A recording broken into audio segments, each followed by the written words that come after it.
اعوذ باللہ من الشیطان الرجیم بسم اللہ الرحمن الرحیم. السلام علیکم class 3. Welcome to online classes of Almunir high school e learning system. Class 3 it's your Urdu period. آج ہم نے یونٹ نمبر 18 کمپلیٹ کرنا ہے. پیارا پاکستان ہمارا.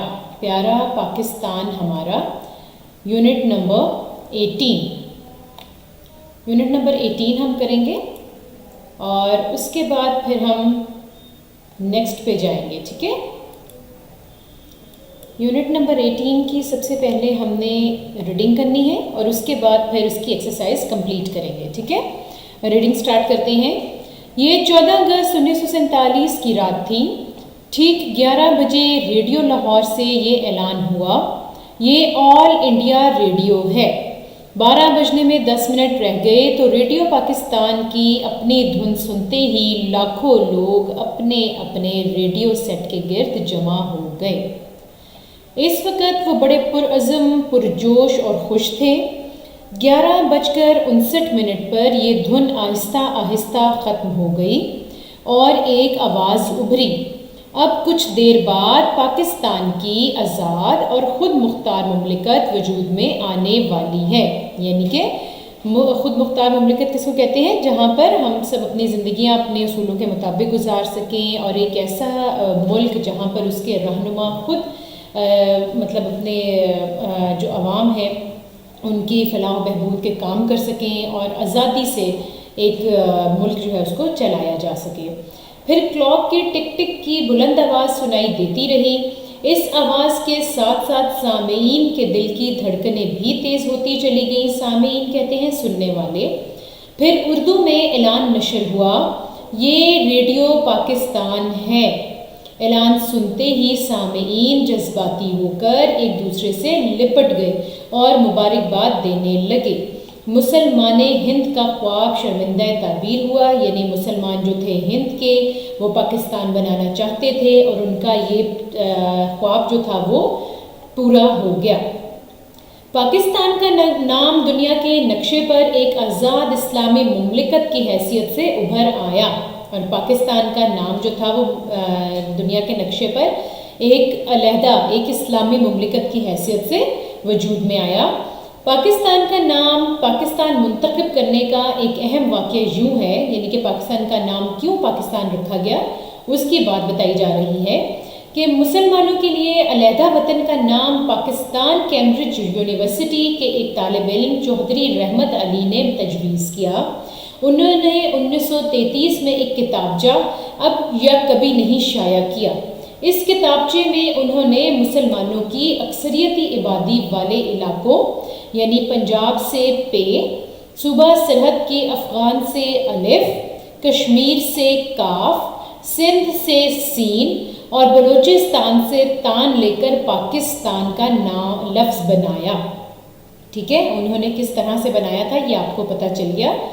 مسلمانوں نے قائد اعظم محمد علی جناح رحمۃ اللہ علیہ کی رہنمائی میں طویل جدوجہد یعنی طویل ہوتی ہے لمبی، جدوجہد کہیں گے کوشش کو، مطلب بہت زیادہ بہت لمبی کوشش اور عظیم قربانیوں کے بعد پاکستان حاصل کیا. یہاں 98% مسلمان اور باقی 2% دوسرے مذاہب کے لوگ رہتے ہیں. یعنی 98% جو ہے مسلمان ہیں اور باقی جو 2% ہیں وہ دوسرے مذاہب کے لوگ ہیں. پاکستان کے سبز ہلالی پرچم میں سبز رنگ مسلم آبادی اور سفید پٹی جو ہے جو سفید رنگ ہے سائڈ پر وہ اقلیت کو یعنی کہ کم جو ہمارے یہاں پر کم جو ہے اقلیت ہے جن لوگوں کی مطلب دوسرے مذاہب کی اس کو ظاہر کرتی ہے. پاکستان کی قومی زبان اردو ہے اور اسلام آباد یہاں کا دارالحکومت ہے. پاکستان کے 4 صوبے ہیں: پنجاب، سندھ، خیبر پختونخوا، بلوچستان اور گلگت بلتستان. سب سے پہلے ہم پڑھتے ہیں صوبہ پنجاب. پاکستان کا سب سے گنجان آباد صوبہ پنجاب ہے. یعنی کہ سب سے زیادہ آبادی جو ہے یہاں پر ہے. اس کا دارالحکومت لاہور ہے. یہ 5 دریاؤں ستلج، سندھ، راوی، چناب اور جہلم کی سرزمین ہے. یعنی اس کو یہ 5 دریا جو ہیں یہ سیراب کرتے ہیں. اموی خلیفہ ولید بن عبد المالک کے دور حکومت میں محمد بن قاسم نے پنجاب کے جنوبی حصے کو اسلامی حکومت میں شامل کیا. یعنی یہ محمد بن قاسم نے کیا کیا تھا کہ پنجاب کا جو جنوبی حصہ تھا اس کو اسلامی حکومت میں شامل کر لیا تھا.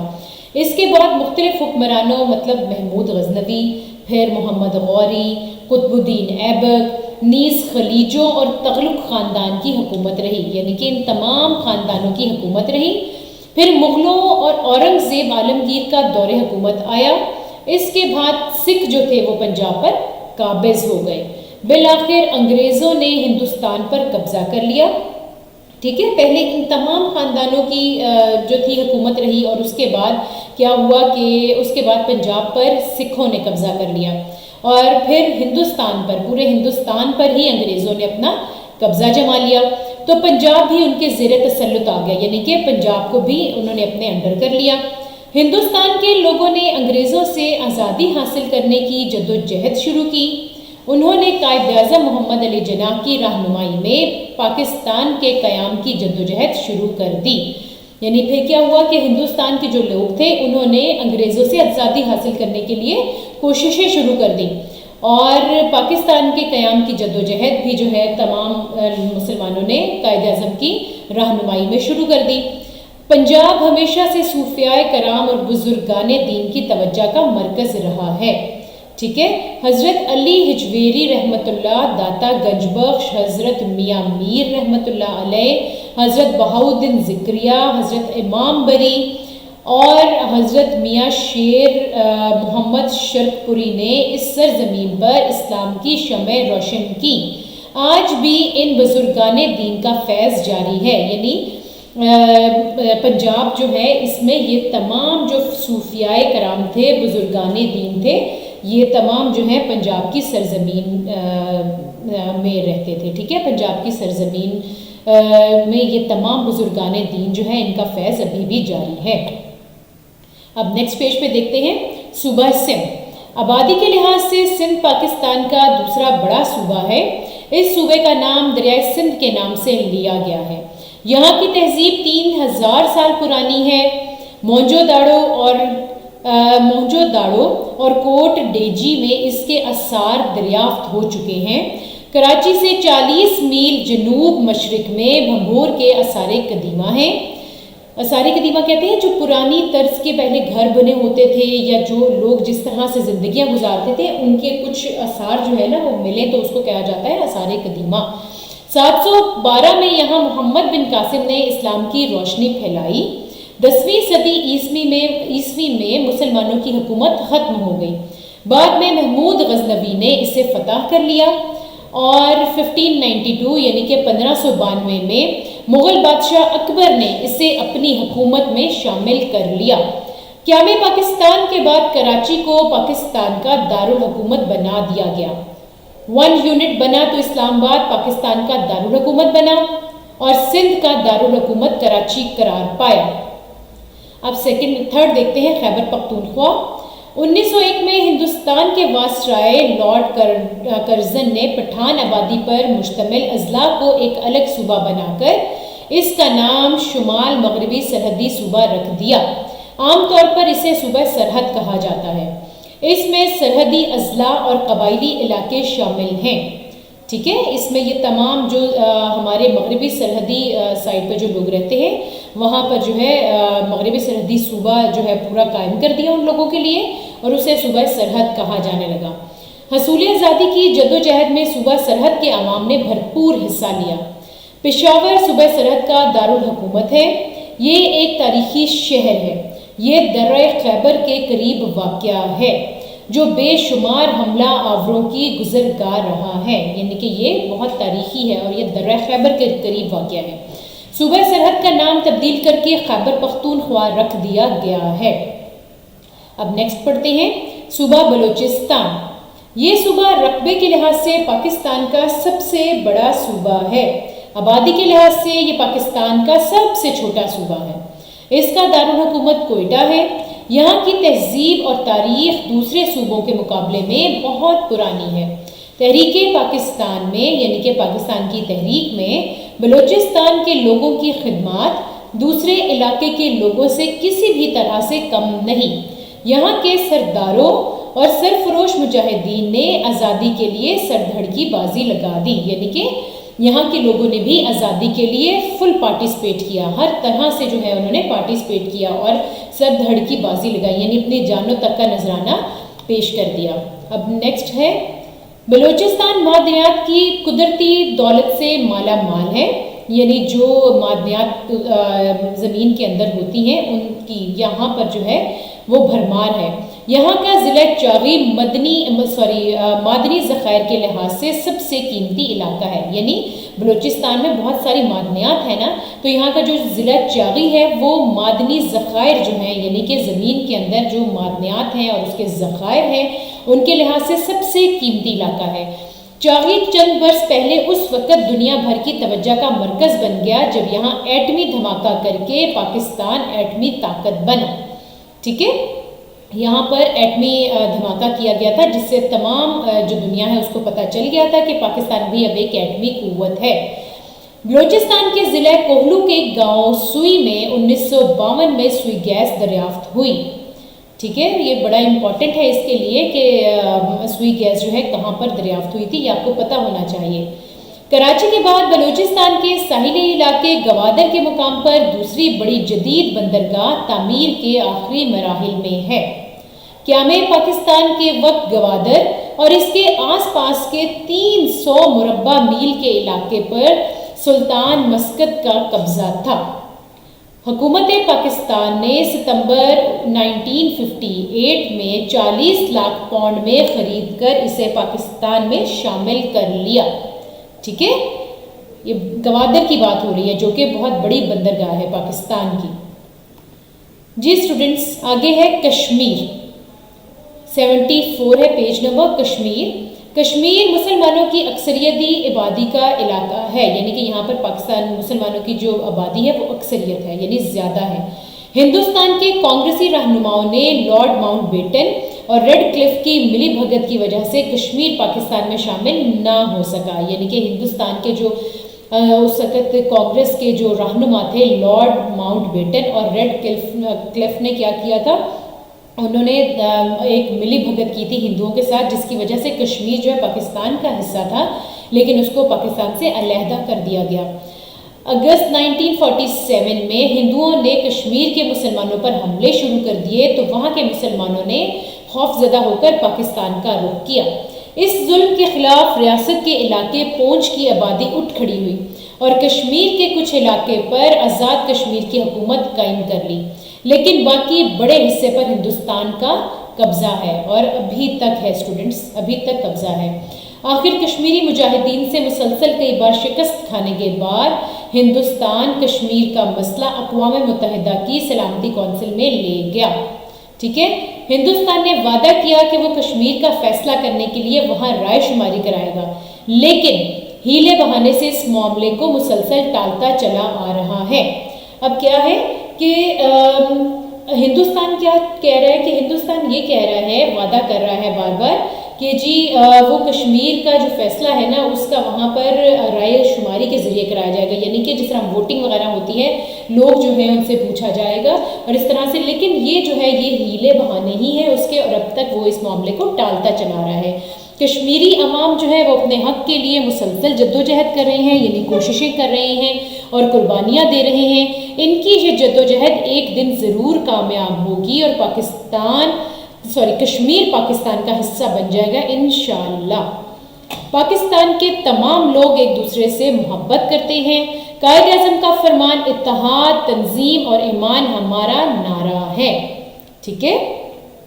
اب اسٹوڈنٹس آتے ہیں اس کے ایکسرسائز کی طرف۔ آج اس کی ریڈنگ ابھی ہم نے کمپلیٹ کی ہے، ہمارا پیارا پاکستان، اور اب ہم کرتے ہیں اس کی ایکسرسائز۔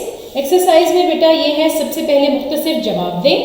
چودھری رحمت علی نے پاکستان کا لفظ کیسے بنایا؟ اس کو ہم نے لکھنا ہے ڈیٹیل میں۔ چودھری رحمت علی نے مختلف علاقوں کے حروف لے کر نئی ریاست کا قیام پاکستان تجویز کیا تھا۔ اس میں پے پنجاب، الف افغان، کاف کشمیر، سین سے سندھ، تان سے بلوچستان لے کر پاکستان کا لفظ بنائے۔